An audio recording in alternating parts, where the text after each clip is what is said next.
ዕለት 6 ነሐሴ በስመ አብ ወወልድ ወመንፈስ ቅዱስ አሃዱ አምላክ። ዕለት 6 ነሐሴ በዛ ዕለት እዚኣ ቅድስት ኢየሉጣ ካብ ሃገር ቂሳርያ ሰማዕትነት ብምዃን ዓረፈት። ንሳ ካብ ወለዳ ብዙሕ ገንዘብ ወረሰት እንትኾነ ሓደ ካብ ዓመፅቲ ኩሉ ገንዘባ ጥሪታ ኣገልገልታ ምስክር ሓሶት ኣቆይሙ ጉቦ ብላዕ ሂቡ ብምሉኡ ኣሕደጋ። ንሱ ብዛዕባ ጥሪታ ክትከሶ ከም እትኽእል ዓመፃኡን ቃሉን ከተጋልጾ ከም ዝኾነት ምስ ፈለጠ ናብ ናይ ቂሳርያ ከሓደ መኮንን ከይዱ ክርስቲያናዊት ከም ዝኾነት ከሰሳ። ብልባ ድማ ከም ዝበለት ናይዚ ዓለም ገንዘብ ሓላፊ ዶ ይኮነን?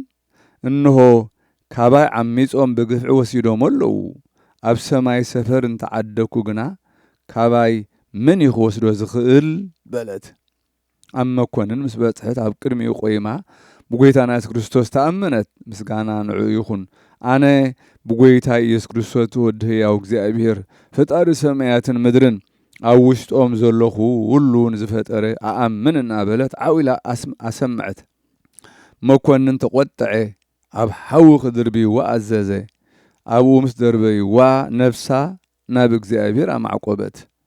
እታ ሓዊ ዋላ ሓንቲ ኣይተንከፋን።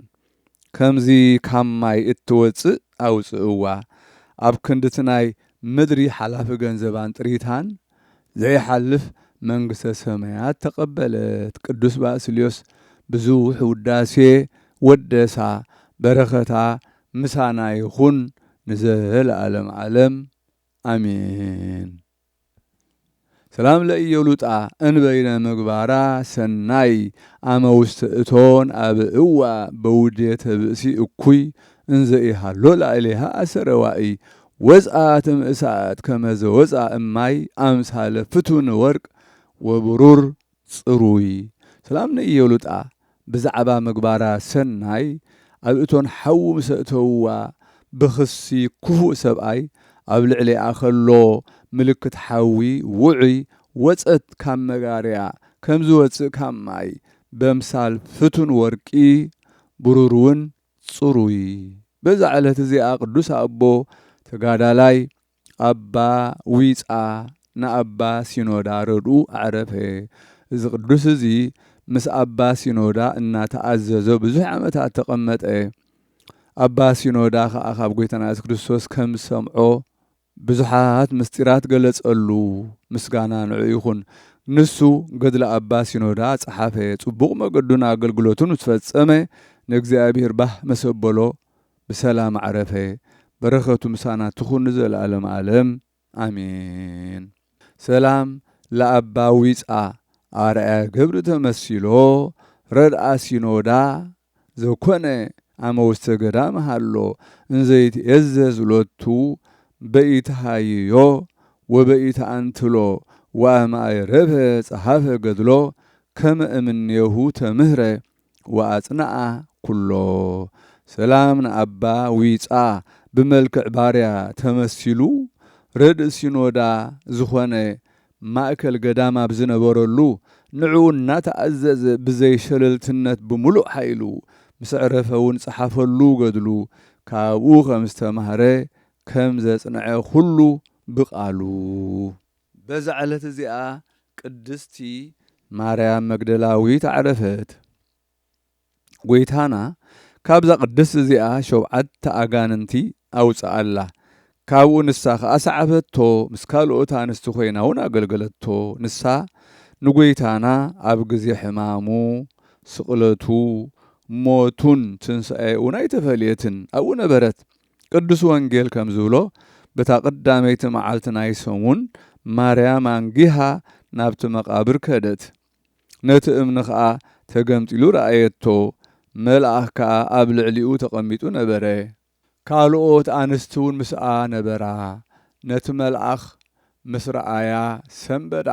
እቲ መልኣኽ ከዓ ኣይትፍርሃ ንስኻትክንሲ ነቲ ዝተሰቕለ ኢየሱስ ትደልያ ከም ዘለኹን ፈሊጠ ኣለኹ።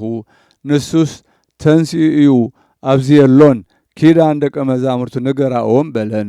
ነዛ ቅድስት እዚኣ መድሓኒና ደጊሙ ተራእያ ናብ ደቀ መዛሙርተይ ኬድኪ ናብ ኣቦይን ኣቦኹምን ናብ ኣምላኸይን ኣምላኽኩምን ክዓርግ እየ ኢልክ ንገር እዮም በላ ናብ ሃዋርያት ከይዳ ድማ ብዛዕባ ትንሣኤኡ ኣበሰረቶም ኣብ ልዕሊኦም ድማ ክትምካሕ ኣኽኣላ ምኽንያቱ ምስ ተንስአ ቅድሚኦም ስለ ዝረኣየቶ ድሕሪ ዕርገቱ ንሃዋርያት እናተራድኣቶም ነበረት ኣብ ልዕሊኣ ከዓ ምስ ሃዋርያት ጸጋ መንፈስ ቅዱስ ወረደ ምስ ሃዋርያት ሰቢኻ ከዓ ንብዙሓት ኣንስቲ መሊሳ ናብ እምነት ጐይታና ኢየሱስ ክርስቶስ ኣእተወተን ምስጋና ንዕኡ ይኹን ሃዋርያት ከዓ ኣንስትን ክትምህር ዲያቆናዊት ሾምዋ ኣብ ልዕሊኣ ከዓ ካብ ኣይሁድ ብዙሕ ሽግር ምቁንጻብ ማህረምትን ሓሳርን በጽሓ ካብኡ ብሰላም ዓረፈት በረኸታ ምሳና ይኹን ንዘለዓለም ዓለም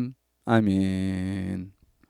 ሰላም ለመግደላዊት ማርያም ስምዓ ትንሣኤ ክርስቶስ ርእየት እምሃዋርያት ቀዲማ ለኣንስት ሰላም ዘተሳተፋ ድካማ እንዘይትራወፃ ሃበ መቃብሩ ለጠቢብ ፌማ እንበለ ያፍርሆን ምንተኒ ዘሌሊት ግርማ።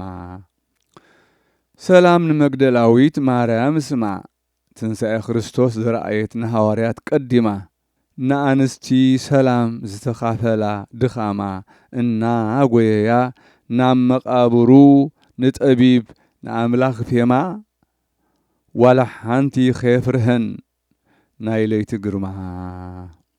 ሰላም ለቅዳሴ ቤትከ ወለፍልሰትከ ህቡር ኣመሰዱሱ ዘኮነ ለወርሃ ማእረር ሄሮዳ መዋኢ በሰይፈ ሚካኤል ህጹር ይክህሉ ሲሂጦተከ በአስናን ወጽፍር አራዊት ሃግል አንበሳ ወነምር።